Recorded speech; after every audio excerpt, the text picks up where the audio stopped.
जब मैं आज रिसर्च करने के चक्कर में बहुत कमेंट्स भी पढ़ता हूँ लोगों के, कहीं ना कहीं से कुछ ना कुछ we try to collect, not कि मुझे सवाल बताओ कि वो आपके बारे में सोचते कैसा है, क्या है, राइट। एंड एक बहुत अच्छी बात बोलते हैं लोग, जो कमेंट्स में भी होता है, which is a positive side, हम नेगेटिव पे भी आएंगे, इज बहुत लोग बोलते हैं कि आइडियल मैन हो तो वो विकास सर जैसा हो। नहीं, झूठ बोलते हैं, जेन्युइनली पीपल टॉक अबाउट, क्योंकि शायद लोग thought process, teaching, business acumen, और अगर आप बोल रहे हो स्पोर्ट्स या और फिर आप बोल रहे हो जॉलीनेस जो उनको दिखता है, वो सब मिक्स करके ही लोग बोलते हैं क्या सब है इंसान में। नहीं तो यूजुअली लोग जो बहुत पढ़ाकू किस्म के हैं वो इतना स्पोर्ट्स में शायद ही होंगे, या वो इतने ही अच्छे बिजनेसमैन होंगे। Usually teaching business is not very hand in hand नहीं जाता, आजकल इंडिया में बहुत फेमस है, बट कुछ छोड़ के incident, right. So what do you think is an ideal man? आपकी क्या डेफिनेशन है? मतलब मैं दो बातें कह सकता हूँ, एक तो जिसमें डाइवर्सिटी हो, दूसरा जिसका एवोल्यूशन ठीक से हुआ हो, मतलब उसने बचपन को बचपन की तरह जिया हो, जवानी को जवानी की तरह ही जिया हो, वो सब चीजें की हों जो उस उम्र में स्वाभाविक हैं। जैसे क्या? बचपन में लड़ाई झगड़े, मार पिटाई, नॉन सीरियसनेस, पढ़ाई उतना नहीं कर पाए, होमवर्क नहीं किया, डांट पड़ गई, पिट गए, वो सब किया हो। बहुत पढ़ाकू किस्म के बच्चे मुझे पसंद नहीं। को करिकुलर एक्टिविटीज में खूब पार्टिसिपेट किया हो, चाहे वो डांस हो, डिबेटिंग हो, स्पोर्ट्स हो, हर चीज हो। एक वेल ग्रूम्ड पर्सन, भाषा पे अच्छी कमांड हो, समाज को समझने की एक बेसिक क्षमता हो, किसी भी अनइवन सिचुएशन को हैंडल करने की क्षमता किसी के अंदर आ जाए, तो मैं मानता हूँ किसी परवरिश ठीक हो गई। फिर कॉलेज लाइफ में तो थोड़ी मौज मस्ती, थोड़ा पॉलिटिक्स कर ली, बदमाशी कर ली, प्यार मोहब्बत कर लिया, ब्रेकअप हो गया, ये सब चीज़ें भी हो जानी चाहिए। ठीक है। फिर जब वो करियर में आए तो एक भूख की मुझे अच्छा परफॉर्म करना है, और जिस भी क्षेत्र में काम करे उस क्षेत्र में शानदार काम करे, तो मुझे लगता है कि वो एक मुकम्मल इंसान है। और काम के पीछे इतना पागल नहीं होना कि अपनी हॉबीज को मार दे, कुछ हॉबीज बना के चले, कोई भी हो। जैसे मेरी हॉबी पढ़ना है, कविताएं पढ़ना, शेर व शायरी पढ़ना, याद करना, तो मैं आज भी ये काम करता रहता हूँ, जब मौका मिलता करता रहता हूँ। फिल्में देखना है, तो 2-4 या कम से कम 1-2 हॉबीज बनी रहें, और उनमें भी उसकी एक अच्छी कमांड हो। ऐसे ही नहीं कि बस हाँ शौक है तो है, कमांड हो उसमें। तो जो भी काम हो रहा है उसमें एक ईमानदारी दिखनी चाहिए, और अगर उसके रिश्ते भी मुकम्मल हैं दोस्तों के साथ, परिवार के साथ, तो उससे बेहतर क्या हो सकता है।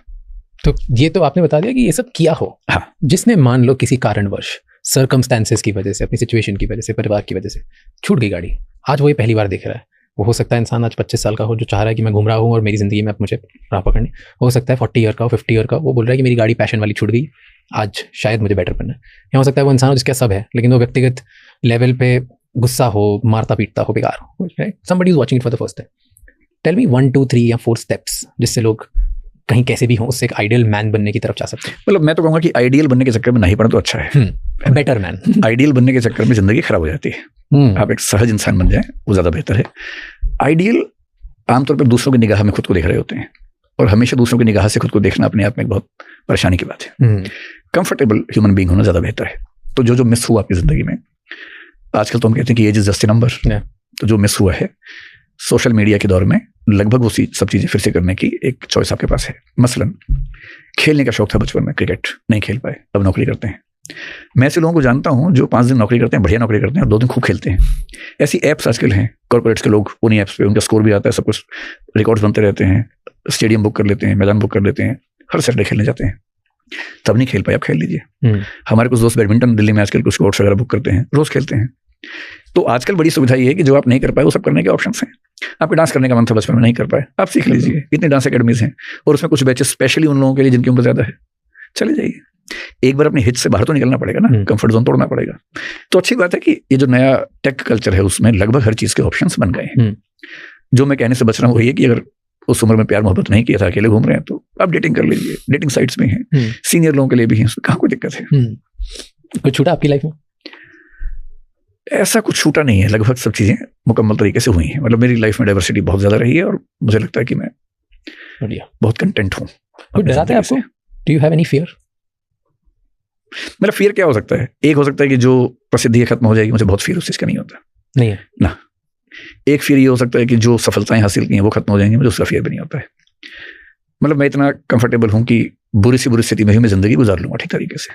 पर कुछ लोग होते हैं ना जो यूजुअली देयर इज रिसर्च कि जो 16-17 या 16-17 से लेके 25-28 में एज ब्रैकेट बोल रहा हूँ, बस उस एज ब्रैकेट में जिन लोगों ने गरीबी देखी होती है, फाइनेंशियल टर्मोइल देखा होता है, इंस्टेबिलिटी देखी होती है, उन्हें बहुत एक तरीके का फाइनेंशियल ट्रॉमा हो जाता है। वो जिंदगी भर कितना भी सक्सेसफुल बन जाए, कितने ही पैसे कमा ले, उनको एक कहीं ना कहीं डर रहता है कि ये पैसा चल ही नहीं जाए, मेरा वापस इनसिक्योरिटी नहीं हो। ये रिसर्च पढ़नी पड़ेगी मुझे, क्योंकि मैं लगभग 17 की उम्र से लगभग 25 की उम्र तक ही फाइनेंशियल टर्मोइल्स खूब देखे हैं। हाँ, एग्जैक्टली, बहुत ज्यादा देखा है।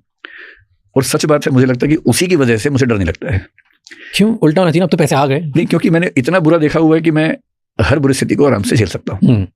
जब उसको झेल लिया था तो किसी को भी झेल लेंगे, कॉन्फिडेंस मेरे अंदर रहता है। तो मुझे नहीं पता रिसर्च किसने की है, लेकिन मुझ पर वो अप्लाई नहीं होती है। इसको बोलते हैं पॉवर्टी स्कार हाइपोथेसिस। अच्छा। ये it shows that people who experience economic turmoil between ages of 18 to 25 develop what they call a scarcity mindset. And it never fully heals. Even after becoming wealthy, 91% of respondents reported anxiety about money, inability to enjoy wealth, hypervigilance about spending. तो एक तरीके का एक trauma response हो जाता है कि भाई मैं ये हो सकता है, मैं थोड़ा विजिलेंट इन स्पेंडिंग तो हूँ, हाइपर तो नहीं, विजिलेंट इन स्पेंडिंग हूँ, हालांकि आंख बंद करके खर्चा नहीं करते। नहीं, मैं आज भी मतलब जैसे अच्छी स्थिति में हूँ, मेरी कंपनी हमारी ही है, मेरा ट्रैवल वो देख लेती है, अच्छी जगह रहने को मिल जाता है, वो सब है। पर आज भी अगर मैं होटल में भी रह रहा हूँ और एक लाइट एक्स्ट्रा जल रही है तो मैं उसको बंद करता हूँ। इसलिए नहीं कि मुझे बिल पे करना है, इसलिए कि उसके एनवायरमेंटल इम्पैक्ट्स होने वाले हैं। एक एग्जांपल आपको देता हूँ। मुंबई में मैं जहाँ रुका हुआ हूँ, ठीक ठाक महंगा कमरा है। अब मुझे कल कपड़े प्रेस करवाने थे, तो मैंने पहले पता किया कि मेरे पैकेज में है या नहीं। तो पता लगा पैकेज में नहीं, तो मैंने खुद प्रेस किया, जबकि वो कितना 100 रुपए से 200 रुपए होते हैं मैक्सिमम। तो अगर मुझे लगता है कि भाई मैं फ्री हूँ, 10 मिनट लगेंगे, बचपन से कपड़े प्रेस करता ही रहा हूँ, मैं क्यों बिना बात के 100 रुपए फूंकूं? हाँ, लेकिन अगर वहीं मेरा बच्चा होगा, वो कहीं फंसा होगा, तो मैं उससे कहूँगा बेटा प्रेस करवा लो, क्योंकि वो शायद बहुत कंफर्टेबल नहीं हो सकता, कपड़ा जला दे, क्या करे पता नहीं। और अगर मुझे लगता है कि वो कंफर्टेबल नहीं है प्रेस करने में, तो मुझे चिंता नहीं होगी, मैं उसके लिए बोल दूंगा तुम करवा लो। मैं नहीं करवा पाऊंगा।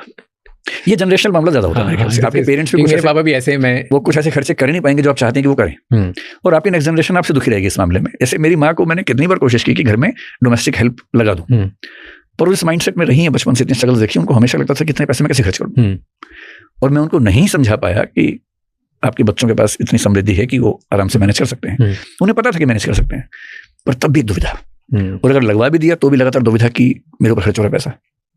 अब आप इसको पैसा देके खत्म नहीं कर सकते, जो बचपन से न्यूरल पाथ बन जाता है दिमाग के अंदर, उसको मिटाना बड़ा मुश्किल है। तो 18 से 25 साल का एक्सपीरियंस का परिणाम ये जरूर हुआ कि मैं एक्स्ट्रा स्पेंडिंग से या पैसा वेस्ट करने से बचता हूँ, लेकिन मैं as an employer, as a boss बहुत लिबरल और ठीक माना जाता हूँ। अगर आपने रिसर्च की तो मेरे ख्याल से वो बात आपके सामने आई होगी। Drishti as a company is supposed to be the best paymaster in the industry, and I am proud of it. ऐसे और कौन सी चीजें जो आप खर्चा नहीं कर सकते? जैसे आई गिव एन एग्जांपल, आपने आपकी मॉम का एग्जांपल दिया, मेरे फादर का भी एग्जांपल, कि वो ड्राइवर नहीं रख सकते।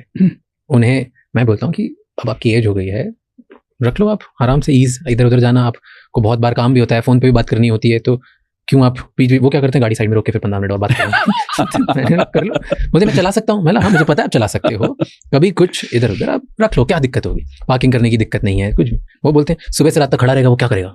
यही प्रॉब्लम है, चुभता रहता है कि ऐसे लग रहा है और काम हाँ, बोले कि वो खड़ा रहेगा, क्या करेगा, मैं क्यों किसी को खड़ा रखूँ, मैं क्यों खड़ा, ठीक है ना, हम कर सकते, नहीं करना मतलब नहीं करना, और वो कुछ भी हो जाए, अच्छा हमें नहीं, हम कुछ भी कर लें, कोई दिक्कत नहीं है, हम हमारे पैसों से करें, उनके पैसों से करें, पड़ोस से लेके करें, उन्हें कोई दिक्कत नहीं, खुद पे बहुत दिक्कत है।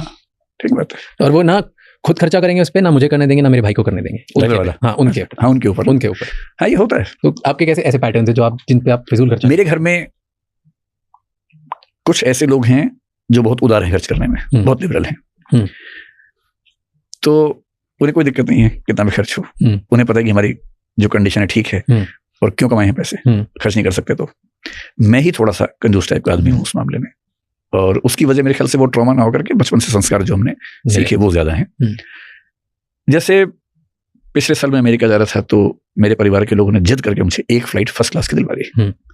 मुझे ये भी नहीं पता कि फर्स्ट क्लास बिजनेस क्लास अलग अलग होता है, तो वही पता लगा, दिलवाई, और पूरे खेत के बराबर जगह प्लेन के अंदर मिल गई। और एक वो स्पेसिफिक व्यक्ति है जो बार बार आइसक्रीम पूछ रहा है, कुछ खाने को पूछ रहा है।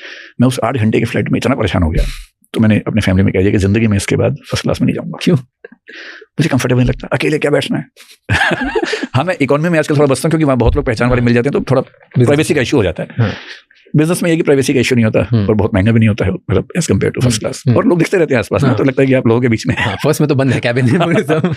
तो मेरे ना भाई ना, ये थोड़ा ज्यादा हो रहा है। और फिर जब पता लगा कितने पैसे लग गए, तो मुझे बड़ा चुभा कि और ज्यादा, तो बहुत ज्यादा। बट इसी रीजन से लोग फर्स्ट चूज करते हैं मोस्टली। फर्स्ट और बिजनेस में अधिकतर फ्लाइट में सिर्फ यही डिफरेंस होता है कि फर्स्ट में आप गुमनामी से आओगे, गुमनामी से चले जाओगे, प्राइवेसी होगी, लोगों को पता नहीं चलेगा। इतनी गुमनामी की जरूरत नहीं मुझे, बस ये कि कोई ज्यादा परेशान ना हो, इतना ही होता है। तो एक ही हो गया। और ऐसे कहाँ पे फिजूल जो लगते हैं आपको खर्चे? कुछ ऐसी चीजें मैं बोलूंगा तो फिर घर में डिस्प्यूट हो जाएगा हमारे। अभी जैसे एक बार मेरे बेटे ने कहा कि पापा मुझे ये वाली कार चाहिए, छोटा था। मैंने बेटा जब बड़े हो जाओगे खरीद लेना और हमें घुमा देना उसमें। और पापा आपके पास इतने पैसे तो क्या खरीद सकते हो? तो मैंने कहा मैं खरीद सकता हूँ का मतलब ये थोड़ा ना खरीद लूँ, खरीद सकता हूँ, सच में खरीद सकता हूँ, पर क्यों खरीदूं? क्यों पैसा वेस्ट करूं? इसके बाद भी ये सच है कि हमारे पास एक आध बड़ी गाड़ी है, महंगी गाड़ी है।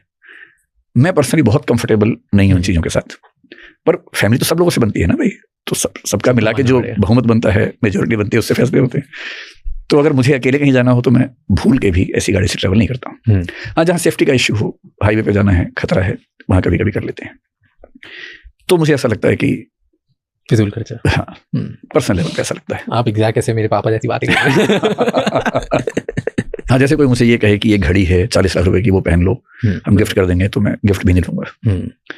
कोई मुझसे ये कहे कि भाई ये वाला चश्मा ले लो, ये 5 लाख रुपए का, मैं कभी सोच भी नहीं सकता हूँ। ऐसा क्यों है? क्योंकि मैं भी ऐसा हूँ, मैं गिफ्ट नहीं लेता लोगों से, बाहर के किसी से भी। अगर वो कोई जिसको जान पहचान वाला भी अच्छा भी ज्यादा महंगा गिफ्ट, मुझे बहुत अनकंफर्टेबल हो जाता हूँ, मैं नहीं लेता। वो इसीलिए कि आपको अंदर ही अंदर ये समझ में आता है कि इसकी कोई ना कोई कीमत चुकानी पड़ेगी। और होता है ऐसा, होता है। हाँ।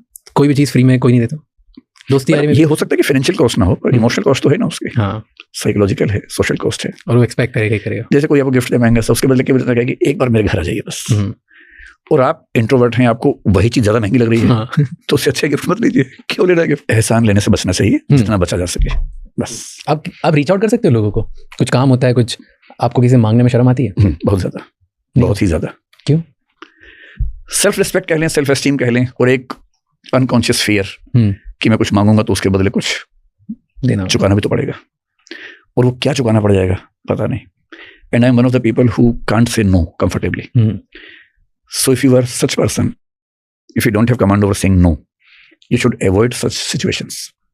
मैं खुद क्यों क्रिएट करूं? लेकिन हाँ, कभी कभी कहता हूँ, अगर कोई बहुत जेन्युइन रिक्वायरमेंट है, अपनी तो मेरी कमी होती है, लेकिन मान लीजिए कोई बच्चा है, कोई ऐसी सिचुएशन में फंस गया जहां उसको बचाना ही है, किसी को कहना पड़ा, किसी IAS को, IPS को, किसी सीनियर ऑफिशियल को, तो कहता हूँ, करते भी हैं लोग, पर अपना काम हो तो बहुत कोशिश करता हूँ कि नहीं कहूँ। कभी शर्म आई है किसी बात पे? Do you feel shame? तो पार्ट है, मतलब नेसेसरी पार्ट है। जब आपने फर्स्ट टाइम कैलकुलेटर बेचा था, हाँ, जब वहां बेचते थे, और आप एक पढ़ी लिखी फैमिली से हो, आपने अच्छा टाइम देखा था, फिर बुरा टाइम देखा, तब शर्म आती? नहीं, उसमें शर्म नहीं आती। उसमें क्या शर्म? अरे भाई, घर की स्थितियां खराब हुई, कमाना है, तो मैंने 1100 रुपए की नौकरी की थी उस समय। ये उस टाइम पे शर्म आती थी कि दूसरे दोस्त तो मेरे कुछ ये कर रहे हैं? मैं उससे बड़ा क्लियर था कि भाई अगर परिवार में दिक्कत आई है और मेरी जिम्मेदारी है कि मैं पैसा कमाऊं, तो उसमें शर्म की क्या बात है। और उस समय मेरी उम्र थी 17 के आसपास, तो मुझे क्या नौकरी मिलती है उस समय? वही नौकरी मिल सकती थी, तो वही नौकरी की मैंने। ये जरूर है कि किसी को बेचने के लिए जा रहे हैं, वो खराब से बोलेगा तो खराब तो लगता था, और सेलिंग में थोड़ी शर्म वैसे भी आती ही है। क्यों आती? अपनी इधर ज्यादा आती है, अपने इधर सेल्समैन को देखते भी गलत नजरों से। हाँ, तो उसी सेंस में कह रहा हूँ, मुझे दोस्तों के बीच में शर्म नहीं आती थी कि मैं ये काम कर रहा हूँ, मैं फैमिली को लेकर लगता था। सिर्फ ये कि किसी का स्पेस है, मैं जाके कह रहा हूँ कि खरीद लो, उसको नहीं अच्छा लग रहा, बात नहीं करना चाह रहा, पर मैं कोशिश कर रहा हूँ, तो किसी की प्राइवेसी इंक्लूड करने के सेंस में थोड़ा सा संकोच होता था। अदरवाइज तो काम है तो है, बाकी कोई प्रॉब्लम नहीं थी।